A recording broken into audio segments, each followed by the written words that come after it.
And if you say Saweetie, it helps your business out, I guess. Yeah. Is that true?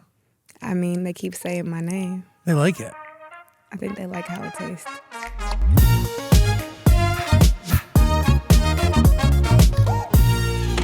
Hi, beautiful human. I am Zach. That is Dan. And we welcome to the studio for the first time ever. Saweetie. Yo. Hey, guys. Yeah. You look stunning. Thank you. You really do. You are. Can you explain to me?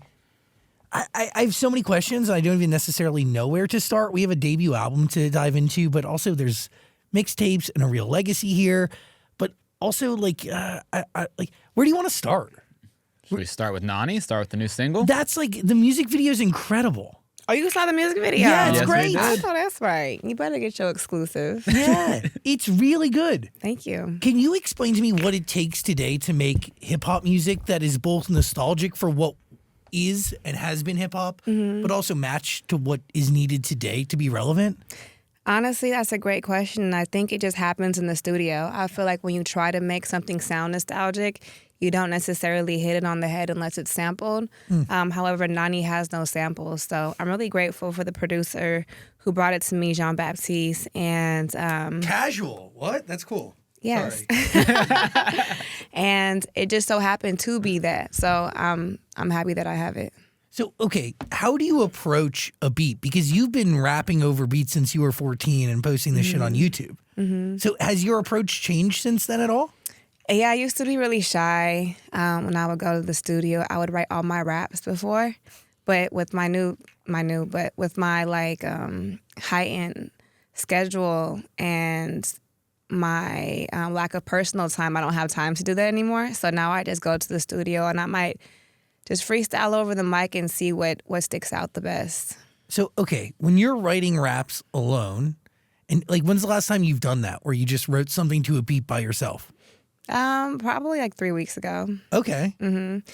There's this producer called 10K and Ben 10K, and he sent me over a batch of beats that I really love. So I immediately started to write to them. Can you explain to me how that works? Are you constantly getting fed beats? Or is it only when you choose to open the floodgates that they come? I typically have let's say I have a relationship with a producer or several producers, I'll reach out to whoever has a sound that I'm looking for. Because when you do the spam, send me beats to my email, you never know what you're going to get. And I don't like to waste time. I like to know what I'm getting, so I prefer to reach out to producers who produce in a certain style. So what were you looking for when you reached out to John or NANi? So John, oh my gosh, isn't this so crazy? So look, I was locked in with John for a week or so. And maybe on the 4th or 5th day, he was like, I want to play you this record. You may not even like it, but I just want to play it for you. Let me know what you think. As soon as he played it, it made me feel like Princess Peach. And I grew up playing Super Mario, so I immediately fell in love with the beat. So, okay, what do you do with it first? How do you tear that apart? Honestly, I feel like I write my best material when I don't try to write everything all in once. So I'll just play the music really, really loud and I'll walk around the studio. I'll go on Instagram, Tumblr, Pinterest, and I'll create this world in my head. And whatever world I create, I'll talk about that world. Interesting. So is that a follow through to most records where it's built out of imagination, or is it kind of reality and imagination? It's an entertainment business, baby. Everything is imagination. I mean, yeah, to a certain degree, 100%, right? People can either write from pure imagination, they can or write experiences. Yeah, experience and reality, and play it off as its imagination if they want, or the other way around. You're right. Anything really could be imagination, but how do you know which beat deserves what? Right? You know what? But you are right to a point, because I feel like NANi. I'm not going to rap how I would rap over a freestyle. I feel like with my freestyles, I'm getting off of a thread of consciousness that I've stored over a long period amount of time that I have to get off my chest. As compared to a song like NANi, I'm creating this fantasy in my head. So you are right. Some songs are imagination and some songs are real life. So how do you know what deserves what? Are your mixtapes used for your reality, and are the albums utilized? I mean, but to be fair, the album is going to be made up of records from the mixtapes, correct? Not necessarily. I would consider mixtapes I mean, in previous eras, mixtapes could be songs over instrumentals that are already out, or a mixtape can be something that you're just not selling. Interesting. So you can actually go back and like you could take something that you've already done and essentially redo it, like put something new on top of it. So let's say, like for example, I just did "Sexy Red Ski." You know that song, right? Yeah, good song. And I wrote over to it. So that song would, if I were to put it on a project, it would be considered a mixtape because that's not my beat. Got it. Yeah. Got it. Thank you for the education. Of course. As I was genuinely wondering today as I was listening to all of it. Mm-hmm. But Rich Tivities, will that make it to the debut album? We'll see. I put out a plethora of singles since I've came out, and I'm still debating on whether or not if some singles will make my debut album. Because that's crazy. Like to think, like how far back are you going when curating the debut album? You know, I don't know. That's a really good question. Are you gonna go back to like Icy Grl era? No, right? That's No, too probably far not back. Icy Grl, because Icy Grl was a freestyle, and I had So to get it fucking cleared. good, by the way. Thank you, and I had to get that cleared by the creatives that did My Neck, My Back. So, Iconic. You've also said you've recorded over 300 songs. yes. Where do you even start when it comes to picking them? Honestly, I feel like those 300 songs, a lot of those records were me finding myself. I don't think there was a lot of intention behind it. However, with this new era, especially with the sessions with that I've had with Jay White, he's a producer, the sessions that I have with Jean-Baptiste, the sessions that I've had with Ben 10K, they're very intentional. Whereas I feel like when I took about a year and a half off, not off, but I was in the studio constantly recording, there was no real intention. I mean, if you were at the studio I was at, you could just feel like it was very just going somewhere with no direction. So I don't know what I'm going to do with those 300 songs, to be honest with you. What purpose do you think those 300 songs or those sessions that had no purpose, did it lead you to the album you have today? Like it ultimately did have a purpose, right? Well, it led me to shutting down the studio sessions that I had running because I started to realize that there was no intention and I had no guidance, no one leading me. And which is why now I prefer to lock in directly with the producer. That way that, you know, we're addressing a certain topic or we're staying in a certain world and everything is not just so random and I don't even know how to describe it, just random and aimless. Are there any samples on this album? Well, Or are they all original production? I do have a couple samples that I have used. I'm not gonna tell you what song, but it's two artists that I sampled. I sampled NANi and I sampled Jill Scott. What there is like this, there's some weight and responsibility that's involved with sampling something and writing any sort of rhyme on top of something, correct? It's a lot of pressure. I feel like there's a lot of pressure from the two records that I have. I feel like both artists are very respected within their own right. So I'm excited to see what this clearing process is going to be like. Quickly, you're experiencing, though, that with NANi because you teased it in March. It's coming out in May. The whole thing was delayed. And everybody's like, where's this been? Well, actually, it was a month and 2 weeks, now it being 3. I think the people were putting the narrative that it was like, 2 full months or a couple of months. However, we have to move at the speed of culture. So you are right that people are making those comments where it's like, well, it's been X amount of time. Do we still want it? But they do because the demand is still there. Totally. Move at the speed of culture. Mm-hmm. Can you explain that to me? Moving at the speed of culture.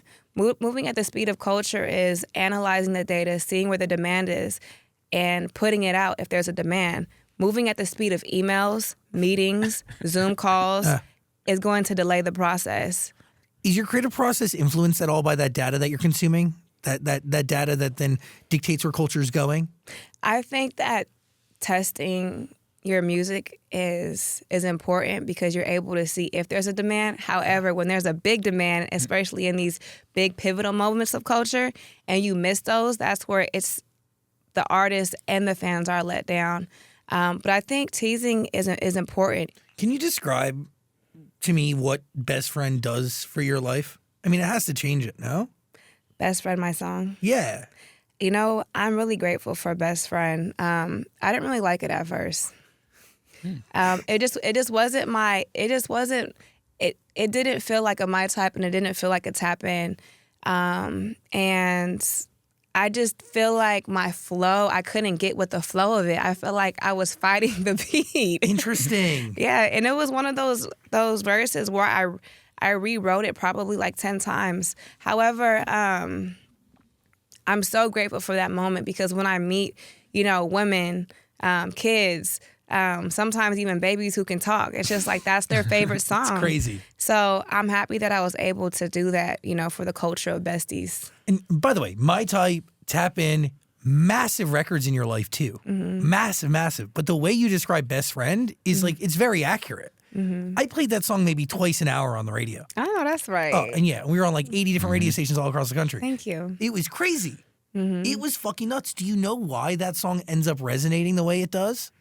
Do you even care? Absolutely. But- I think that it resonates with the heart. You're thinking about the person who you love. You're thinking about your ride or die. You're thinking of your sister, your mother, your friend, your brother. Whoever is your bestie, you're thinking of that person. I think that's why it resonates with the culture so much. Why did it take you 10 times to get the verse right? Because I wasn't used to rapping on a beat like that. And I wanted it to sound good. I love Doja's verse. And I was like, damn, like I got to figure out what my flow is on this beat. And you found it. I found it. I wasn't happy with it, but they was like, girl, you done went to the studio 10 times already. Give it up. So when did you learn to love it? I think I learned to love it after me and Doja shot the video. So shout out to Dave Myers. He really brought that vision to life. I love that we were able to live in all these different worlds and, you know, just showing what besties do in real life. So I think that Dave Myers made that vision come to life, which is why I believe music videos are important. Can you explain that? Because a lot of people don't believe music videos are important. Make the case for them. I believe that music videos are not important if there's no intention behind it. However, if there's a message being, you know, brought across that can impact culture, which was the case for Best Friend, because I'm showing how two women are, you know, enjoying each other in a time where we see a lot of women fighting each other. It's just like, no, we can do both. You know, sometimes it's this and sometimes it's that. And then I also believe that maybe if it's not the whole video, there's certain like sound bites or video clips that can help Go viral and promote the video on other platforms. And, you know, especially with content creators these days, you never know how they might flip a piece of that video, make it their own, and then now the video and the marketing rollout plan has another leg to stand on. And by the way, like Tap In and My Type and Best Friend all are victims of the algorithm in the best possible way. Absolutely. I feel like if you know what you're doing with the music video, it can be impactful. Hello, beautiful human. Every year, millions of gamers experience IGSS, inadequate gaming setup syndrome. Luckily, a cure has been found. You have to go beyond with the Vibrasonic mattress by Beyond Sleep. This thing has 6 built-in subwoofers, USB ports for charging, LED lights so you never stub your toe. It gives you an acoustic massage when you want it, plus adjustable degrees of comfort. This right here is the best way to game ever. Cure your IGSS today at BeyondSleepTech.com. You're taking the right approach to music and you're understanding culture, but do you feel like you're dictating culture at all, or do you feel like you're purely following it? I mean, well, according to how my name be trending every other week, I feel like I'm dictating it. Why do you think you trend so often? I mean, you got to ask the people who be mentioning my name. You play into it, though. I like, this is one of my favorite things in my notes ever. Like, what? You know what you're doing. Sometimes. What's your deal? You like cars? I do like cars. You got a Lamborghini, eh? I have a Lamborghini. I have a Hellcat, fully loaded. No, I have casual. a Rolls Royce. Wow. Yeah. But no, don't you want a Bugatti? I do want a Bugatti. What is that like a symbol of? I feel like it'd be a symbol of achievement, but I don't want a Bugatti as a gift. You want to do it on your own? No, I want it as a gift. Oh, you want it as a gift? Yeah. Oh, shit, from who? I don't know. I really imagine it being like a gift from somebody who books me from a show, because that's some like different kind of money. And I feel like it would cost them nothing because they already have a whole bunch of Bugattis. So here, sweetie, have a Bugatti. In a year's time, like how many random gigs like that do you do for rich people? I love those gigs. It's low pressure, and the people there who are recording, they often just are there to have a good time. They're not there to kind of like make a moment out of you. But I do a lot of Sweet 16s. Sick. For a lot of rich people. Yeah. Yeah, what's that cost? Yeah, how much will it cost me to get you to perform at my future child's Sweet 16? Well, because you were so kind to me and you gave me a lot of grace for, me being a little late, I'll come and I'll do it for the love. Oh my God. Wow, that's really a big deal. Well, you have 16. I haven't had a kid yet, so you probably have like 20 years to make good on that promise. I mean, by the time she's 16, I'm going to have like buku amount of money. So it won't even matter. Yeah, it won't even matter. Sick. Isn't that crazy to think that you dictate so much money for just a small sliver of your time? It is like, it is warranted 100%, but it is wild to wrap your mind around. Like we get a decent amount of money around here to do like dumb things. Nowhere near Saweetie money, and it makes it's wild to think about. That's I mean, you're impacting culture as well. We're trying. You're doing. Thank you. What story are we telling with this album? Really? Honestly, someone asked me that the other day, and I thought about it. I want it to be the story of the girl that's from California. I feel like we haven't had a lot of women come out of California who have had the success that they needed and deserved. I mean, there's the girls that came before me. There's the girls who are now, like Kamaya, like Icy Grl. And I just feel like we don't have a lot of stories from California out there from female rappers. So I would like to embody that in my debut album. That is true, right? Like, why aren't there more female rappers coming out of California? And what does it take to reach your level today? Because it is different than it was before. Honestly, social media has helped me. I believe I was in that gray area between, the artists who built their fan base outside of social media, and then now I feel like the newer, younger artists, sometimes their fan base is purely built from social media. I was kind of like in that middle area. Totally. So when I was doing content, it wasn't respected. Like I was one of the first artists out there really doing content and taking it serious, and people were calling me an influencer. Now content is what you really need to push a record. So I think for anyone who is coming from a local area, I do believe if you have content that your followers resonate with, it can truly impact your career. How much of this is investment into your story as who you are, and how much of it is investment just in the music that you create, you think? That's a great question. A lot of people were wondering, is Saweetie doing music anymore? Does she even care about music? But I truly took a break after, 2022? People thought I was hiding or laying low. No, I was trying to find my voice in music again because my content had got so big that it became bigger than my music, which was a problem for me because the reason why I'm here is because of Icy Grl, because of Best Friend, Tappin', Back to the Streets, and my other freestyles. Are you talking about referencing content like your mukbangs? No, that's every day in the life. But there was a point where I was kind of doing skits. Yeah. I was doing just shorts. And I had real content days, 9 to 5 content days where I'd have a content team come over and we'd figure out ways to shoot content. However, it wasn't tying back into the music. So how much was that? That was obviously a strategy. Did you enact that and create that? Well, it was during quarantine. And because I had went back to what I really love. I was one of those kids on, what would you call it? Early YouTube, MySpace, filming everything, chopping things up, and putting them together. So during quarantine, we couldn't go anywhere. So I was playing around, I was doing skits, and, a lot of my fan base grew from that time. However, there was a big disconnect between the content I was creating and my music. So interesting, because everybody knows Best Friend. Everybody knows that record. And people know you, but they weren't able to make that correlation. No, and sometimes I'd be out and people would recognize my face, but they wouldn't know that, my type was my song huge. or tapping, But I mean, it's things that you have to pay attention. Totally. I'm a student. I don't ever take things as an offense. Okay, you may not know this, but you know this. But how do we make sure that these connect? Because without one of the other is going to fall off, Totally. And I didn't want that happening. But by the way, I'm a child of the same exact thing, right? This idea of creating on the internet from the very early stages. I think we're the same age. So I totally understand that. And also going back to your roots in that moment is everybody was going back to their roots in some way, shape, or form during Right. quarantine. I think that's like healthy and beautiful, and it has clearly paid off in really amazing ways. But the other thing too is like there is the way you look at a situation and you break it down and you want to understand. Like a lot of the success is psychological, right? Like you have to get people to buy in and understand who you are and understanding how they access you and what parts of you they understand and know. I mean, all of that factors into the entire strategy. Absolutely, and I think one of my solutions to a problem that I was having, because if you notice, like for the newer artists, the more you share online, the stronger your fan base is. However, I'm really private, so my content was a way of my fans getting to know me, but in a very strategical way where I was able to put a boundary up, you know? So that was my way of like putting my personality and my life out there. Different than your freestyles, right? Like would you say? In my freestyles, I'm gonna touch on some stuff. Yeah, you're honest as fuck. There's no boundary. Yeah. Why?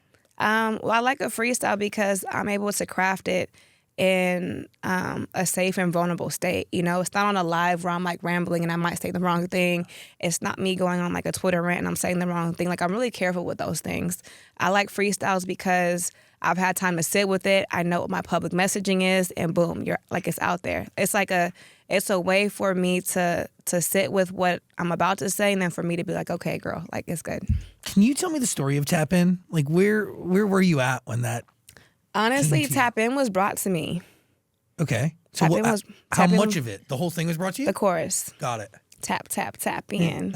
Shout out to Theron, but he did the tap, tap, tap in because I probably said tap in somewhere, and it was on a Too Short beat.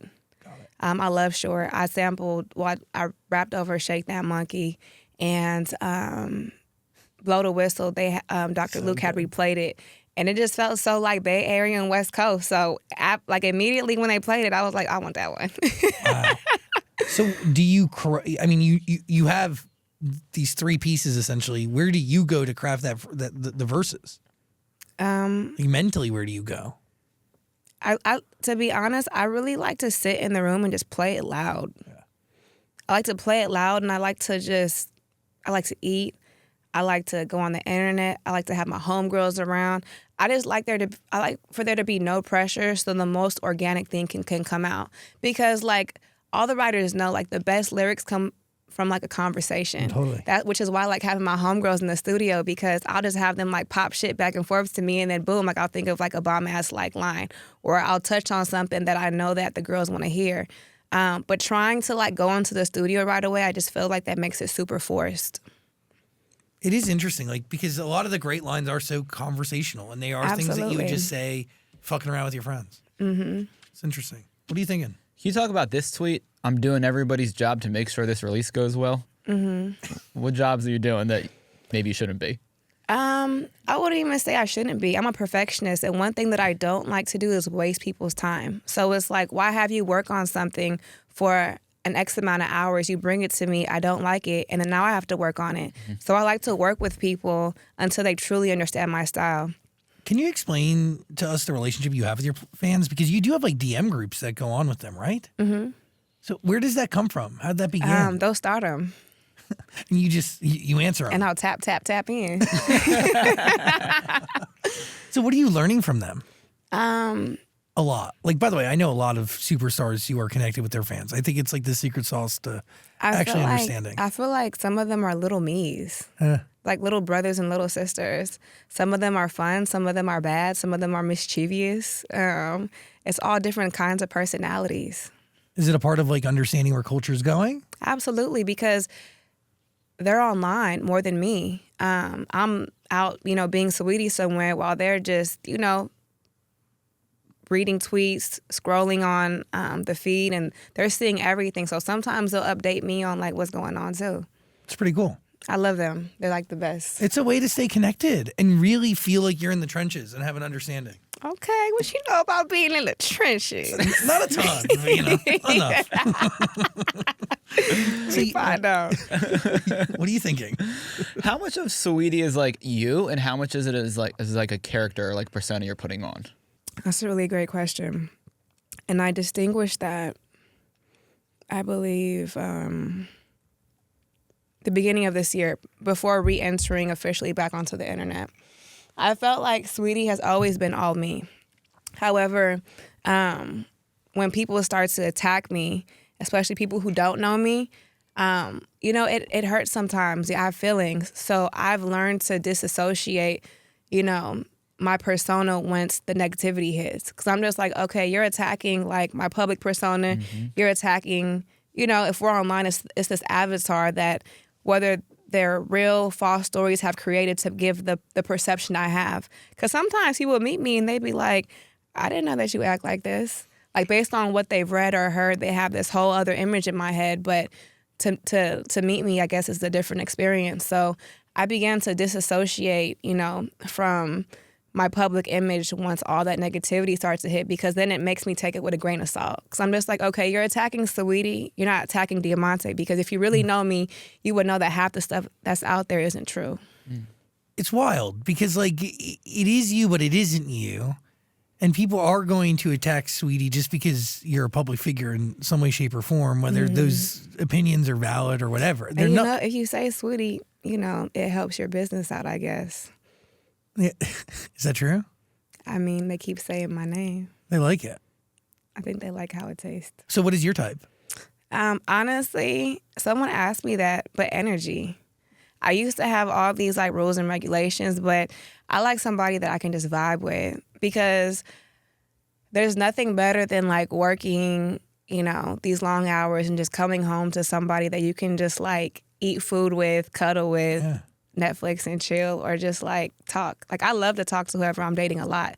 Like, so they have to be like someone who has a good conversation. Do you feel like you need somebody in the same career vein as you to understand you? Contrary to public opinion, no, but according to my dating history, it seems that way. But I feel like you date what you're around. Totally. So it's like, because I'm at these public events and these are who's around me, this is who I end up dating, Yeah, it's the communities and the circles you're around. Yeah, totally. Of course, you're going to, duh. Would you go on a dating app? This is a way to get out of your comfort zone. Burst your bubble a little bit. No, I'm not going to lie. I was in college and I had like my first, my first heartbreak. And I had went on a dating app and I felt so exposed. I deleted it after like an hour. Wow. I respect that. That is really healthy. No, but I felt so exposed. Like, it is exposing. It's like, oh my, I don't know. I felt awkward on it. Yeah, it's weird. It's weird. That's where my boyfriend and I met. We met on Tinder. Very classic. Really? Yeah, very lame. But also, I don't know. It, and definitely like went out of my zone and my comfort zone and my type. And like, I don't know, everything was different. Mainly because we connected over an app that was just so not what I'm always around. Do you know what I mean? Mm-hmm. How was that dating outside the industry? Pretty good. Interesting. Really interesting. I think really interesting because it's a learning curve for him too, right? Like it's a whole thing. But I think it's a blessing and a curse. Mm. You get to like disconnect. Yeah. But also we're still be very connected because it's of interest. It's interesting. There's like a lot going on. I don't know. That's an interesting question. I do enjoy the fact that like there is a huge separation between what I do every day and like the life I have at home and like his family and my family. You know what I mean? It's like totally not this. That's cool.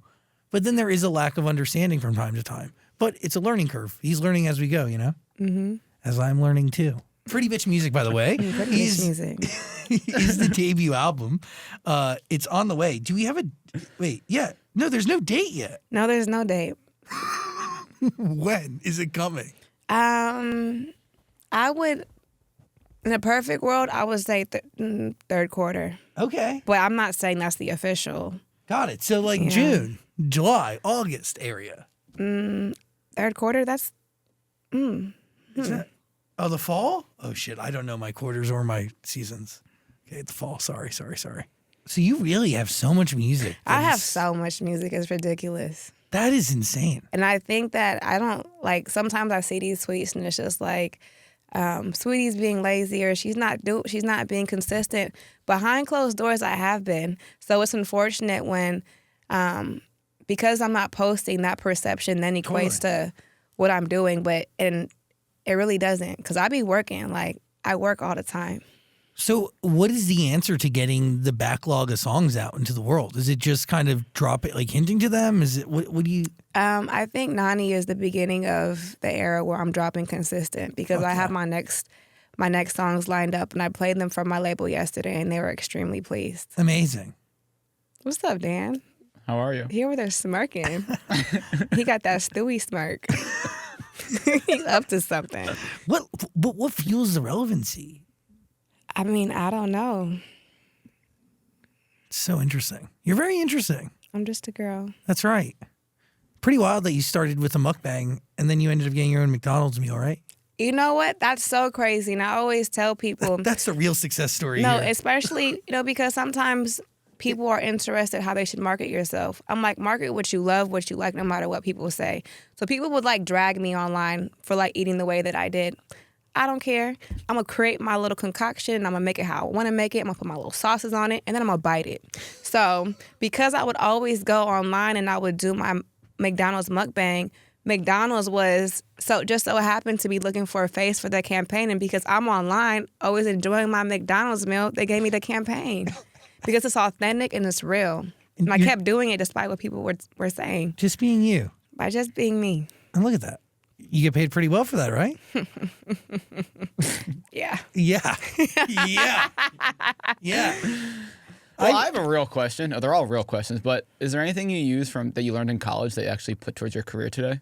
Well, yes. College taught me how to be comfortable in uncomfortable situations. I went to 2 really prestigious universities, San Diego State, then transferred to USC. And a lot of those rooms, sometimes I'd be the only, woman of color. It's really intimidating when you're around kids who've been put through private schools, who've had tutoring, who are very affluent, who, kind of like are very already well educated, and they're just doing this because, I don't know if it's because of legacy or it's just a part of like what their family does. Not only did I go to these schools, I'm first generation. I didn't have anyone to like mentor me. I had no guidance. I feel like no guidance is a common theme in my life. Anyways, it's made me a strong woman. That's it. But it made me like just put like the negative chatter in my head to the side and really just exist in these rooms without putting sometimes my own glass ceilings there, because I would assume because I talk like this, I look like this, they were judging me. But sometimes I was creating these false narratives in my own head. And I noticed that when I started to participate more, when I started to show who I was more, everything was fine.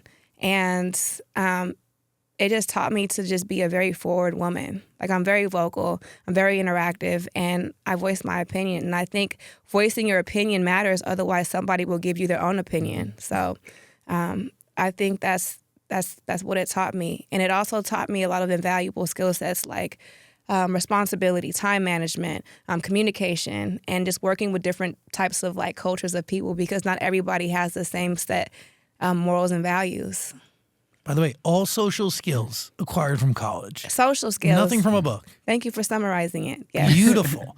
But anything that you carry with you today that you acquired while being a high school athlete? Because you did track. A lot of discipline. Well, I was Female Athlete of the Year. My name's in the gym. Yeah, casual. Yeah. That's fucking incredible. Mm-hmm. Do you carry that same discipline today? Yeah, because I remember I tried out for the team and I didn't even make the varsity team at first. I was a freshman. I've always been like overly ambitious. I didn't make it. And when I had finally made it to varsity, I wasn't starting. And I don't know, have you ever sat on the bench? I mean, yeah. I didn't even get a spot on the bench. Oh, it's the most uncomfortable feeling. So I worked my ass off. I was practicing outside of practice. And then one day I just straight up went to one of the outside hitters. I was like, I'm coming for your position. And I took her position like a week later. Baller. Mm-hmm. No, but I've always just been like I know what I want. And if I'm not good, I'm going to become good. Yeah. Do you think that same applied here? Absolutely, especially with rap. Were you not naturally good, or was it something you worked at to get good? You know what? I feel like my writing abilities were good, but my delivery wasn't. Because I've always just been I'm like calm by nature. Like, I'm just very calm. And that demeanor doesn't translate, well into rap all the time because, rap can be, very high energy. It's very like full with attitude. So I've had to like really dig in to like give myself just more energy when it comes to delivering these songs because I've read, she thinks she's pretty. She doesn't think she has to do that. No, bitch, I'm just a calm ass like person. And it's not because I think I'm this, so I'm not giving any effort. This is just who I naturally am. But I do, value constructive criticism. So it's things that I have worked on to improve my craft. Always learning. Always learning. You're a real one. Thank you. Yeah. You're really smart. I appreciate you. I feel like we have a lot in common. You're a good one. Pretty Bitch Music. When it's ready, it's going to be available for you waiting on rotation on Amazon Music. You can scan the code on the screen or click the link below, right, Dan? Yes, sir. Thank you, gentlemen. I really appreciate you. I like you a lot. I wish I could have stayed longer. You literally could stay until tomorrow if you wanted to. Well, maybe I can come back. Once the album is out so we can talk about some more stuff. We can really dissect it. I would love to go track by track with you. Please come. I would love that. Yeah. My new friends. Yes. Yeah. Couch is always here. Doors always open. Thank you for being here. I love that. I'll bring some crab next time. Oh, yeah. Fuck yeah. I'm down for crab. I don't eat seafood. Whatever. Oh, you don't? What do you eat? I'm a vegetarian, so. Oh, you were a vegetarian? Yeah. Oh, I respect that. Oh, okay. I thought you were gonna frown upon that. Oh, I could never. I need a burger. I need some pasta. I need something with carbs or meat. Yeah, I know you like crab legs, don't you? I love crab legs. Oh, fuck yeah. I'd eat crab legs with you anytime. Okay, well, maybe I can bring vegetarian. I can bring some carrots and some ranch. Yeah. Let's bring some carrot and ranch for you. Yeah, you guys eat crab legs. I like the carrots. We can use some. We can like. We'll have a carrot. Yeah, we'll have. You like vegetables? I love carrots. That's why I said it. Oh, okay. I used to think I was Bugs Bunny. You're not. What's up, Doc? When did you realize you weren't? When you turned around and realized you got got no tail. Honestly, it was as a little girl. I had a really big imagination. I really loved Bugs Bunny, and I thought that if I ate enough carrots, I would turn into him. Unfortunately, I didn't. Or fortunately, I don't know. You're doing just Do great. I look like Bugs Bunny? Nah, you're good. You could be Maybe like Lola Bunny. Yeah, I was like, you could be Lola Bunny in like a new Space Jam. I know that's right. Manifest that shit. That's good. Saweetie, everybody. You're an icon. Thank you. Of course. You're amazing. Thank you. You're amazing.